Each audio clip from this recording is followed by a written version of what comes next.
one day somebody does something unspeakable to someone else, to someone you hardly knew, and you do something about it because you can. This story comes to us from the Salt Lake Tribune.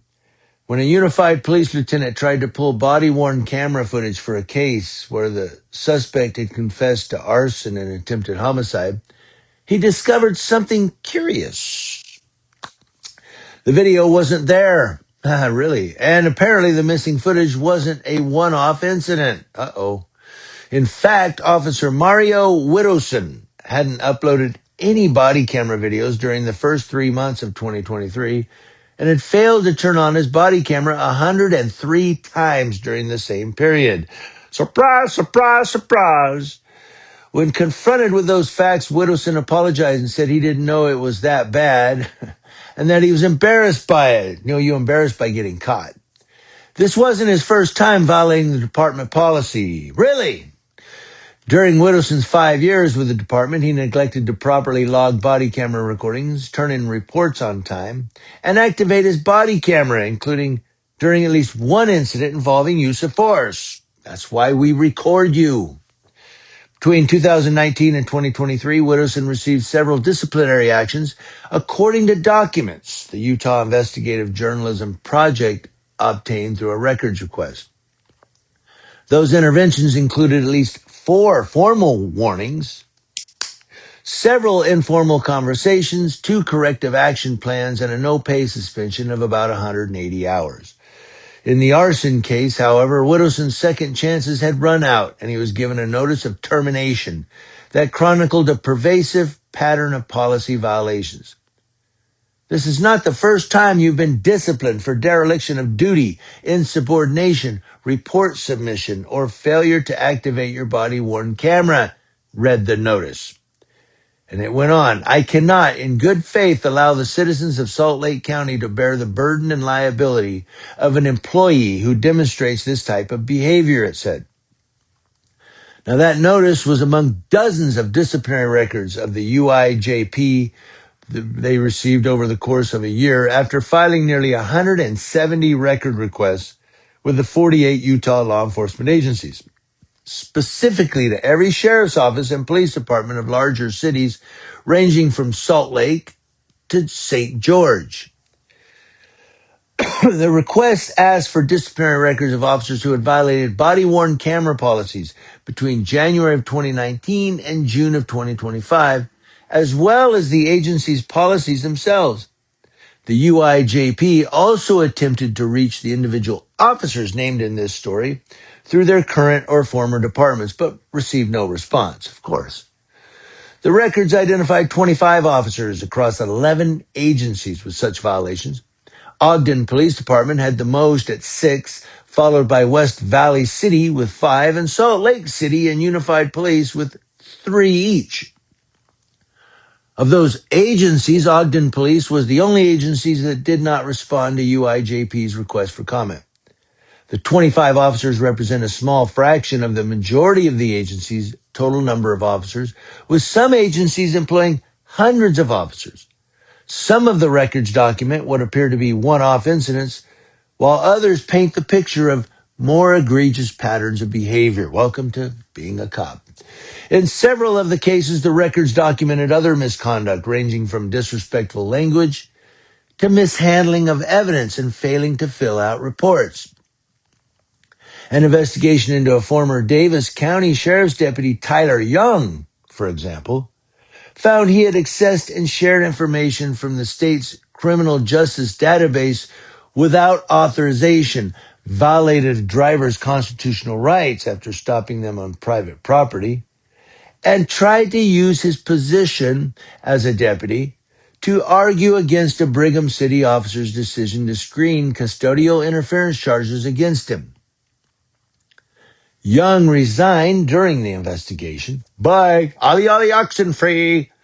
Former Salt Lake City Police Chief Chris Burbank, who pushed the department to adopt cameras during his tenure and now works as a law enforcement consultant, said body camera violations are often an indicator of underlying problems for both the employee and the agency as a whole. Yeah, they're doing wrong. They don't want to get caught. He said, you just become less credible. I think that's more of the problem than the fact of you're not wearing your body camera. When you start to see that, it's like, well, okay, what other things are you not addressing as the administrator of this department? Now, Salt Lake City Police spokesperson Michael Ruff and Davis County Chief Deputy Taylor West concurred with Burbank. Ruff said because violations can be indicative of wider issues, the department's audits go beyond just checking one or two videos and instead include follow-up on whether the violations are a pattern of behavior.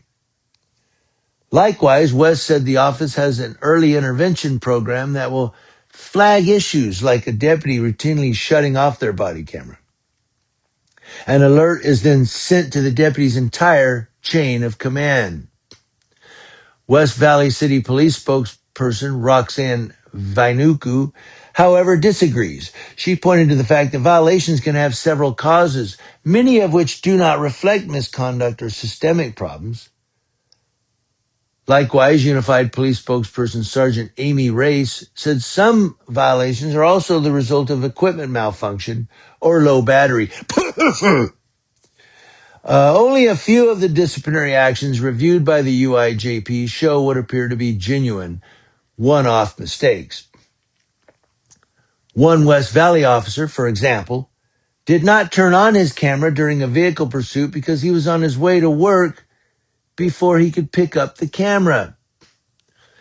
What violations do indicate is that our accountability systems are functioning, Vainuku said over email. The fact that we identify, track, and correct issues through transparent processes demonstrates a commitment to continuous improvement, not a deficiency in officer performance or agency culture.